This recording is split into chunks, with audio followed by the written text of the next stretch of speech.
شهر رمضان الذي أنزل فيه القرآن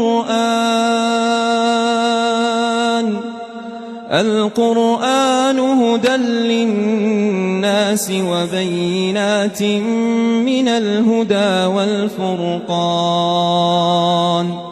فمن شهد منكم الشهر فليصمه ومن كان مريضا أو على سفر فعدة من أيام أخر.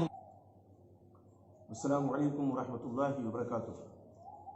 ان الحمد للہ والصلاة والسلام علی رسول اللہ وبعد. اعوذ باللہ السمیع العلیم من الشیطان الرجیم. بسم اللہ الرحمن الرحیم. لا یکلف اللہ نفسا الا وسعها. یہ دروس رمضان کے تعلق سے چوتھا درس ہے. اس درس میں ہم یہ جانیں گے کہ وہ کون سے عذر ہیں جن کی وجہ سے آدمی کے لیے روزہ نہ رکھنے کی رخصت ہے اور یا روزہ نہ رکھنا اس کے اوپر واجب ہے. قرآن مجید میں اللہ تعالیٰ نے فرمایا کہ اللہ رب العزت کسی نفس کو یعنی کسی انسان کو اس کی وسعت اور طاقت کے بقدر ہی مکلف کرتا ہے. رمضان کا روزہ سبھی جانتے ہیں ہر مسلم عاقل بالغ اور اس شخص پر جو اس کی قدرت اور طاقت رکھتا ہو اور وہ عورتیں جو حیض و نفاس سے پاک ہوں، انسان مقیم ہو، ان تمام پہ کیا ہے، ان تمام صفات سے متصف جو لوگ ہیں ان پر روزہ فرض ہے. اب آئیے جان لیں کہ وہ عذر کون سے ہیں. تو ان اعذار میں سے ایک عذر ہے مرض یعنی بیماری. اللہ رب العزت کا سورہ بقرہ میں، قرآن مجید کے اندر سورہ بقرہ میں ارشاد ہے فَمَنْ كَانَ مِنْكُمْ مَرِيضًا أَوْ عَلَى سَفَرٍ فَعِدَّةٌ مِنْ أَيَّامٍ أُخَرَ. یعنی بس اگر تم میں سے کوئی مریض ہے، بیمار ہے یا مسافر ہے، سفر پہ ہے، تو وہ جو روزہ اس نے چھوڑا ہے اس کی گنتی دوسرے ایام میں وہ پوری کرے. مرض اور بیماری سے مراد وہ بیماری ہے جس سے روزہ دار کو نقصان پہنچنے کا اندیشہ ہو یا مرض کے بڑھ جانے کا خطرہ ہو یا اس کی ہلاکت کا اندیشہ ہو، تو ایسی صورت میں اس کے اوپر روزہ نہ رکھنا واجب ہے. اللہ تعالیٰ نے فرمایا وَلَا تُلْقُوا بِأَيْدِيكُمْ إِلَى التَّهْلُكَةِ. اپنے آپ کو ہلاکت میں نہ ڈالو. اور اللہ کے نبی محمد رسول اللہ صلی اللہ علیہ وسلم کا ارشاد ہے لا ضرر ولا ضرار. مسند احمد کی روایت ہے، ابن ماجہ کی روایت موجود ہے، صحیح روایت ہے کہ نہ اپنے آپ کو نقصان پہنچاؤ نہ دوسرے کو نقصان پہنچاؤ. لیکن اگر مریض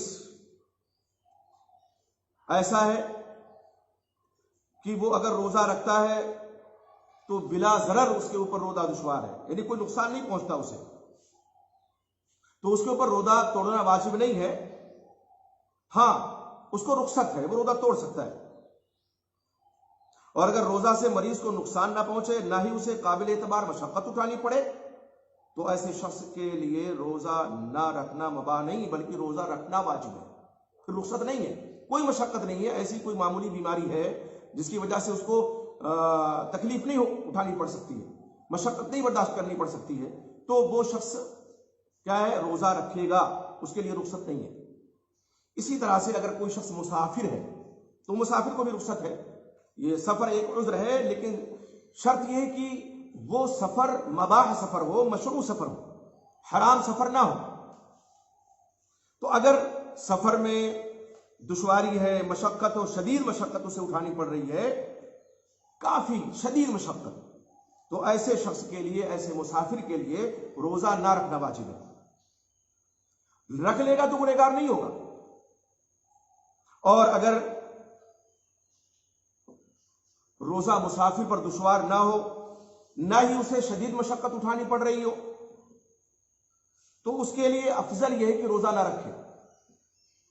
ہاں اگر رکھ لے تو اس کو اختیار حاصل ہے، جیسا کہ اللہ کے نبی محمد رسول اللہ صلی اللہ علیہ وسلم نے فرمایا ان شئت صم و ان شئت افطر. اگر چاہو تو رکھو روزہ، اگر چاہو تو نہ رکھو. صحیح بخاری صحیح مسلم کی روایت ہے. اسی طرح سے ایک عذر ہے حمل اور دودھ پلانے والی عورت کے لیے. حاملہ اور دودھ پلانے والی جو خاتون ہے، اگر ان دونوں کو اپنی اولاد کے تعلق سے خوف محسوس ہو کہ اس کو نقصان پہنچ جائے گا، اولاد کو دودھ پلانے والی عورت جو ہے کہ دودھ نہیں ہوگا تو وہ بھوکا رہ جائے گا بچہ اس کا، اور شدید نقصان اس کو اٹھانا پڑے گا، ہو سکتا ہے جان بھی چلی جائے۔ اسی طرح سے حاملہ عورت ہے کہ اگر وہ کھائے پیے گی نہیں، روزہ رکھے گی تو اس کی اولاد کو خطرہ ہے، خدشہ ہے، تو ان پر روزہ نہ رکھنا واجب ہے۔ اور اگر دونوں کو اپنی ذات کے تعلق سے صرف خوف ہو تو ان کا حکم مریض کا حکم ہے، یعنی اولاد کو کوئی خطرہ نہیں ہے، صرف ان کی اپنی ذات کو خطرہ ہے، تو ان کا حکم جو ہے مریض کا حکم ہے۔ مریض کا حکم ابھی گزرا ہے کہ اگر شدید مرض ہے، اس میں ہلاکت کا اندیشہ ہے، تب نہ رکھنا واجب ہے، اور اگر اندیشہ نہیں ہے تو اختیار رکھے یا نہ رکھے۔ اور اگر دونوں کو اپنی جان اور اولاد دونوں کا خوف تو یعنی اپنی جان کا بھی خطرہ، اور جو پیٹ میں بچہ ہے حاملہ خاتون کے اس کی جان کا خطرہ، یا جو شیرخوار بچہ ہے دودھ پی رہا ہے اس کی جان کا خطرہ ہو، تو دونوں کے لیے روزہ نہ رکھنا واجب ہے، افطار واجب ہے۔ اور اگر وہ روزہ نہ رکھیں تو ان پر قضا لازم ہے، وہ قضا کریں گے۔ لیکن اگر یہ روزہ نہ رکھنا صرف دونوں کی اولاد کی وجہ سے ہو تو ان دونوں پر قضا واجب ہے، یعنی روزہ اس لیے نہیں رکھ رہی ہے کہ اولاد ہی کو خطرہ ہے صرف، تو قضا واجب ہے، اور ساتھ میں جو بچے کا ولی ہے اس کے لیے ضروری ہے کہ وہ ہر دن کے بدلے ایک مسکین کو کھانا کھلائے، نہیں وہ کفارہ دے۔ اسی طرح سے ایک عذر ہے کبر سنی، کبیر السن۔ اب کبیر السن دو طرح کے، ایک وہ بوڑھے،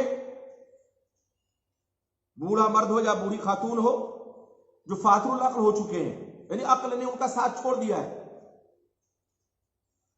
عقل کام نہیں کر رہی ان کی، تو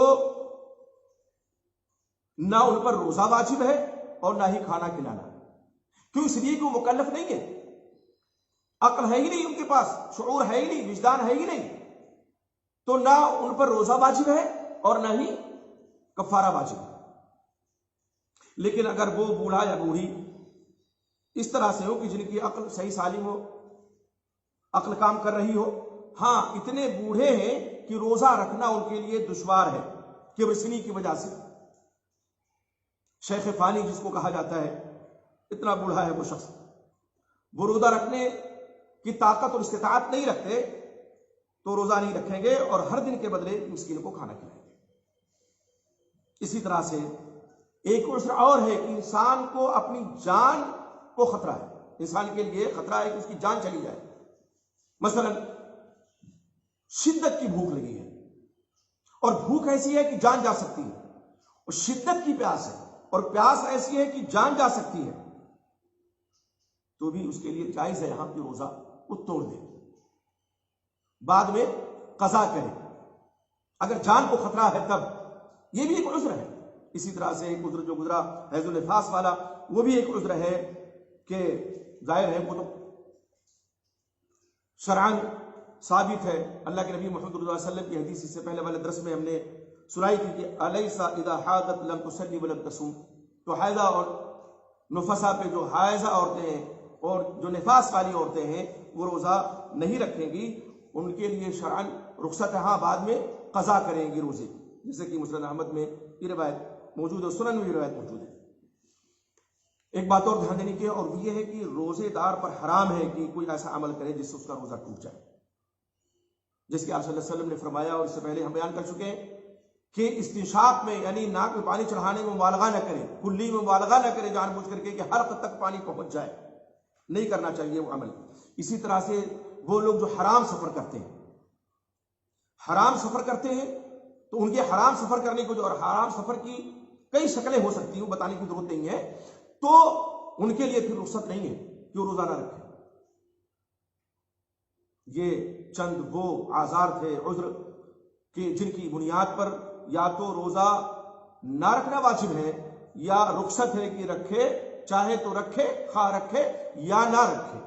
اللہ تعالیٰ سے دعا ہے کہ اللہ رب العزت ہمیں تمام ان اعمال و افعال سے بچائے جن کی وجہ سے ہمارا روزہ متاثر ہو، اور اللہ تعالیٰ ہمارے روزوں کو شرف قبول عطا فرمائے۔